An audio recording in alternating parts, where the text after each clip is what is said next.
Let's keep it real, folks. The reason you're not doing what you want in life is because you're scared. Yeah, I said it. You're scared to fail. You're scared to succeed. You're scared to change. Guess what? We all are. You're not weak. You just need a little nudge. Well, here you go.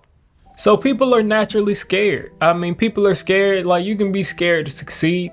You can be scared to fail. You can be scared to do pretty much anything. It's our bodies wanting to stay in homeostasis. If you're sitting on the couch and you're watching Netflix, you're laughing, you're eating bonbons. I've never even had a bonbon, but people love to talk about somebody sitting on their couch eating bonbons. So, well, let's go with the bonbons. You're eating bonbons. What are bonbons? Anyway, you're sitting on the couch eating that. You're eating popcorn or wherever, and you're completely relaxed. You're chilling. There's nothing wrong with what you're doing. So why would you sit there and say, I'm going to get off of my couch, I'm going to turn the TV off, and I'm going to work on a personal project, a passion project, or I'm going to get off my couch and I'm going to get a second job so I can, work towards, like, why would you get up to do anything when your body is literally telling you that you're just fine? Your body's telling you that, your mind's telling you that, you're having a good time.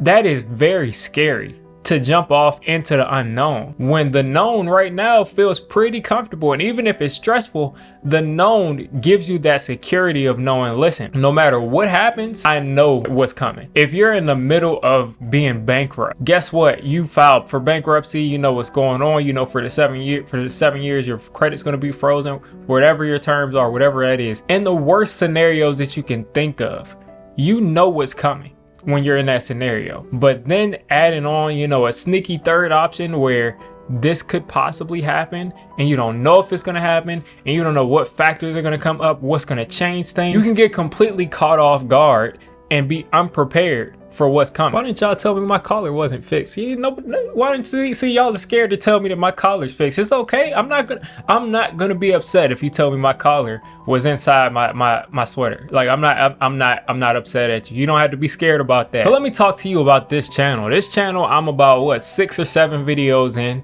and this is the best I've done. I have another YouTube channel that I've talked about before, a sports YouTube channel. I'm like 800 videos, 10,000 subscribers. I put in a lot of work in that channel, and even then it took me 7 years on that channel, or more than 7 years. It took me from like 2009 to 2020 before I took that serious enough to upload consistently. And I got a reward from it. I got subscribers, I got everything from that. But it took me forever, from 2009, for me being a middle schooler and starting that channel, to 2020 to upload consistently. Well, since that channel was taken off, I've started like 6 or 7 other channels, and on all of those channels I have 1 or 2 videos up, and I gave up after 1 or 2 videos. I could very well upload this video and it gets 0 views, and I could feel like I wasted time editing, I wasted time recording, I wasted time scripting, I wasted everything. But we're 18 subscribers deep and I'm feeling great. So I had to step past that fear to get to something that I'm feeling pretty good about. So why do people not start things? Why do people start things and quit immediately? Well, we already know. Like, what are people afraid of, as I'm kind of talking about here? They're afraid because they want it to be perfect. A lot of us are perfectionists. Listen, I'm a perfectionist. Like, if I make some food or something, I want it to be perfect. This is fantastic. You'll find that everything I do is fantastic. I used to draw all the time. As a kid, I used to draw all the time, every day. I love drawing. I was like taking out books from the library about drawing. I drew every single day, in class, at home, and I loved it. I was always showing my family stuff. They were like, this is getting really good. And guess what? One day I just randomly gave up because there was somebody else at my school that could draw better than me. And then I saw somebody else that could draw better than me. And I said, if I can't be the best artist of all time drawing, then I just shouldn't draw. Like, there's no point in me continuing to do this if other people are better. I need to at least meet that standard before I decide that I'm someone who draws. And I lost out on, thousands and thousands of days of not being able to draw. That's my fault. I let fear of not being perfect take one thing away from me that was a passion.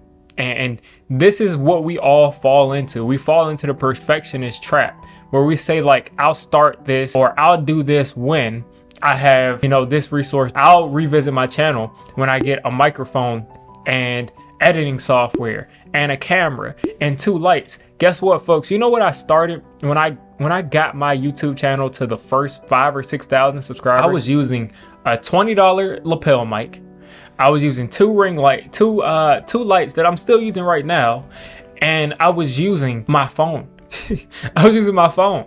So you can very easily start, and you don't even need the lights. You see people uploading videos all day now. They're in their car. You get the natural lighting from the sun. They put their phone right in front of it. They don't have any technology. They prop their phone up. They don't have a microphone, and they just click and record. So you don't have to be perfect to do anything that you want to do. You just have to just start doing it. Going back to drawing, how many times do you see these like TikToks or short videos or, you know, sped up videos where it's an artist drawing something and it looks horrible, and it's like, oh, I don't know how this is going to become, you know, whatever they're drawing. And as they continue to go through that drawing, you start to see, oh wow, this is coming together. This is coming together. Now I'm understanding this. Now I'm understanding that. And this is exactly what I mean. You have to start off with a rough draft. You have to start off messing things up, or you're never going to be perfect. I can guarantee you that if the first person in the world becomes perfect, it's not going to be because they didn't make mistakes before. It's going to be because they made every mistake in the world before they became perfect. And that's not going to happen. But if it did, it'd be because they made a ton of mistakes and they knew every single mistake to avoid. So just think, what would you rather have? Imperfect results or no results? Imperfect results or no results? If you go to a teacher in high school and you turn in an assignment and it's you tried at it and your teacher says like, this is horrible, this isn't good, they will probably respect you better just because you tried than if you didn't turn anything in because you were like, oh, I couldn't do the assignment, I wasn't good at it. You might get a retake, you might get more opportunities, but you can't get anything if you don't even try. So I'm someone that I really don't like change. I really don't like change.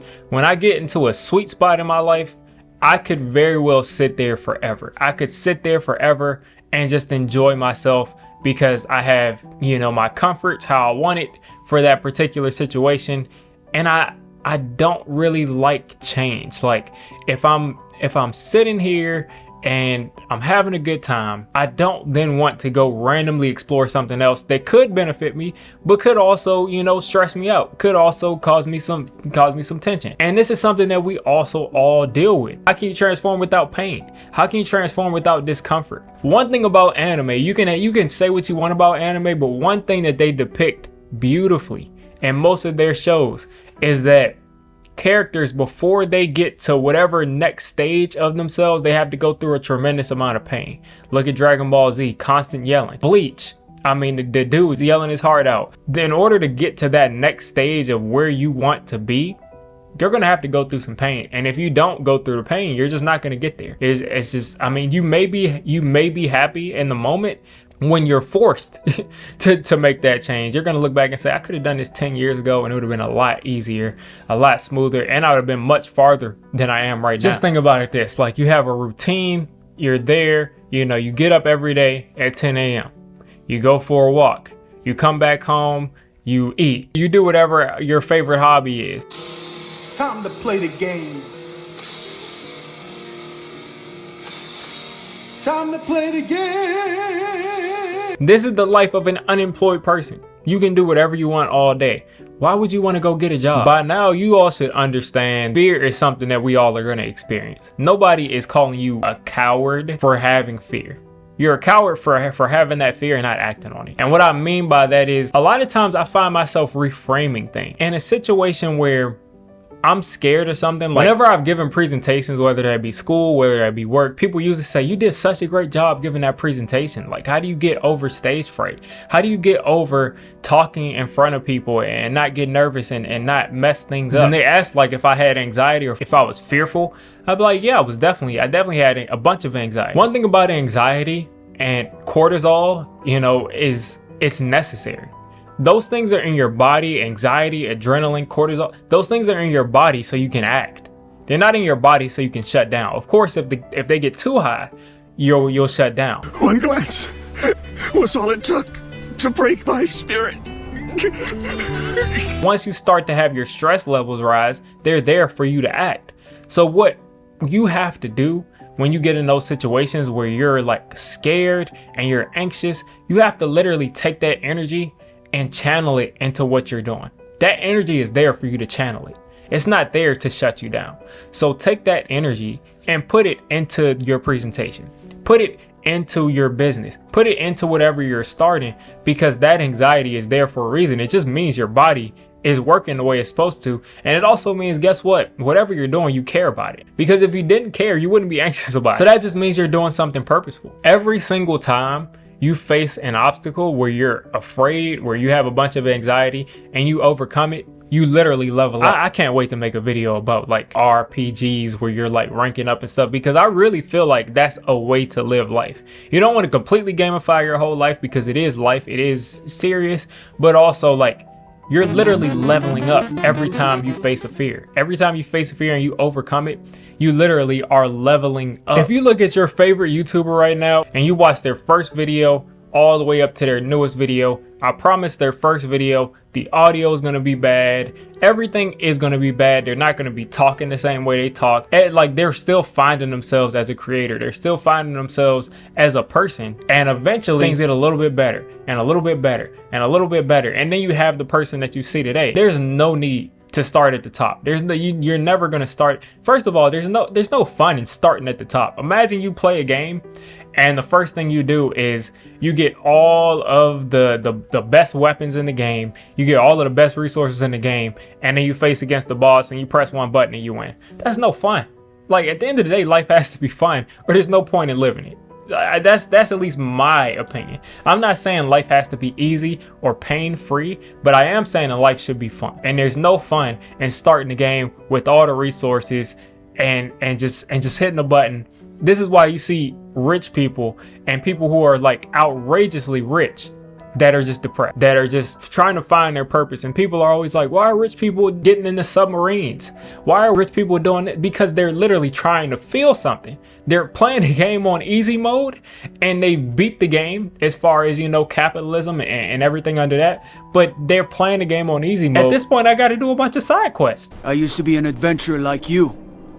Then I took an arrow in the knee. At this point, like, I got to do side quests because I've already won the game. There's nothing else for me to do. I beat the game as soon as I was born. So I want you to take that fear that you have, take that anxiety that you have, and put it into whatever you've been putting off. I know you've been putting something off. What I've been putting off for months now is I started getting my real estate license and I still have not gotten it. I put it back on the back burner because other things came up and I wanted to pursue things like this channel.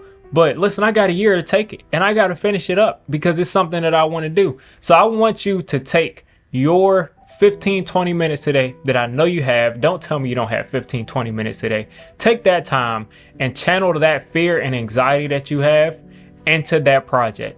I promise the world's not going to explode. Your head's not going to pop into confetti. Just try it out, no matter how imperfect or flawed it feels. Even if you're trying to write a business plan and it looks like a fourth grader wrote it or a second grader wrote it, write out the business plan. Write out whatever you need to do. And I'm telling you, the biggest regrets are going to be from not taking action. It's not going to be from failing. My biggest regret is probably not telling my parents when I was in 8th grade and my teacher was literally telling me, if you can, invest everything you can into Bitcoin. If I would have put all my money into Bitcoin and as an 8th grader, so all of my parents' money into Bitcoin, we'd all be set. We'd all be Bitcoin retired millionaires right now. But I didn't do it. And because I didn't push my parents to do it, listen, we're all we're not hungry, but we all are not Bitcoin millionaires. So whatever your biggest regret is, it's probably because you didn't do something. Whereas I don't really have any regrets about a clothing business I started like 4 or 5 years ago. I paid like $500 in total to start things up, to pay for ads, to do everything. And I launched it and I put it on my public pages, my personal stuff. People didn't support me. I sold like 2 things. But I don't regret it because I think that business helped me out. I think that knowledge has helped me out in my YouTube channel and a whole bunch of other endeavors. So I'd never really regret things that I tried and failed at. So if you really want to conquer fear, the first step is going to be being yourself. And if you want to learn more about that, check this video out here.